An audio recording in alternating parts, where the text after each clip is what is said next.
શહેરના પૂણાગામ વિસ્તારમાં સ્કૂલના ગેટ નજીક ભયાનક અકસ્માત થયો છે।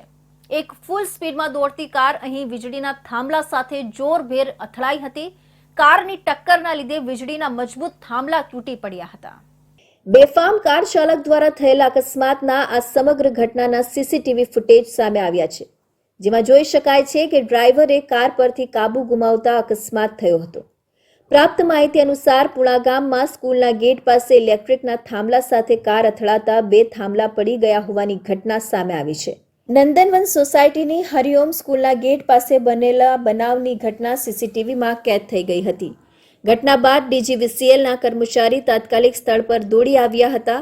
હાલ થાંભલા ખસેડવાની કામગીરી શરૂ કરી હોવાનું જાણવા મળ્યું છે, જ્યારે સાગર અકસ્માતમાં કાર ચાલકની ગંભીર બેદરકારી અને ગુનાહિત રીતે સાંકડા રસ્તે પૂરપાટ ગાડી ચલાવતો હોવાનું સામે આવ્યું છે, પરંતુ હજી સુધી આ કાર ચાલક વિરુદ્ધ કોઈ ફરિયાદ થઈ હોવાનો અહેવાલ સામે આવ્યા નથી।